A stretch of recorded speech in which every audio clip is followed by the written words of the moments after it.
हाँ जी, मेरी भटकती आत्माओं, क्या हाल है? मेरा नाम है वंश एंड वेलकम बैक टू वंश के विचार। तो भैया, सबसे इंपॉर्टेंट चीज, टैक्स का पेपर कैसे अटेम्प्ट करें, किस तरीके से हम पेपर को लिखें कि हमारा पेपर टाइमली कंप्लीट हो जाए और हमें रिवीजन का भी टाइम मिल जाए। तो टैक्स के पेपर को करने का तरीका है, सबसे पहले एमसीक्यूज आएंगे ना, एमसीक्यूज को नहीं उठाना है, एमसीक्यूज को बिल्कुल छेड़ना नहीं है। जब भी तुम्हारे हाथ में क्वेश्चन पेपर आए, जो भी तुम्हें इंपॉर्टेंट वर्ड्स दिखे या जो भी तुम्हें इंपॉर्टेंट चीज दिखे, जैसे 115 बीएससी ऑप्ट इन करना है, उसको बड़ा बड़ा लिख लो या अंडरलाइन कर लो या सर्कल मार लो कि ये देख लियो भाई, भूल ना जियो। और अगर टैक्स की चीजें देख रहा है तो पहले मार्क कर लो कि आईजीएसटी है कि सीजीएसटी है, क्योंकि इसमें भी कंफ्यूजन पेपर में हो जाती है। तो साथ साथ अपने पेपर में, क्वेश्चन पेपर में जब रीड करोगे 15 मिनट में, उसको यूटिलाइज करना, ये चीज करते रहना। सबसे पहले तुम्हें सॉल्व करना है जीएसटी।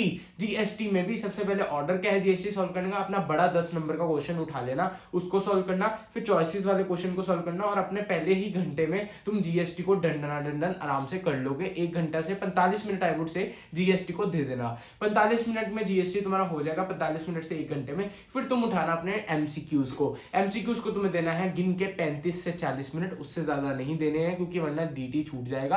35 से 40 मिनट एमसीक्यू को देने हैं। एमसीक्यू का ऑर्डर क्या है, पहले करने हैं जीएसटी के एमसीक्यूज, फिर करने हैं अपने डीटी के एमसीक्यूज। ऐसे तुम्हें मूव करना है, और जब तुम ये कर लोगे उसके बाद तुम्हें उठाना है। और अगर कोई एमसीक्यू टफ आ जाए या एमसीक्यू समझ ना आए, डायरेक्ट टैक्स का ही जनरली होगा, तो उसको छोड़ के आगे बढ़ना, तुक्का मार के आ जाना, क्योंकि भैया तुक्का भी मारोगे तो 1/4 प्रोबेबिलिटी है। बट तुम अपने 35 नंबर को दाव पे मत लगाओ जो तुम प्रिपेयर करके आए हो। एंड साथ ही साथ एक चीज और याद रखने वाली है कि जब एमसीक्यूज को सॉल्व कर रहे हो उनको उल्टा सॉल्व करें, ताकि जब उल्टा सॉल्व करते हैं उनको आंसर निकालने उनके आसान हो जाते हैं और बड़ी तरीके से समझ आ जाते हैं।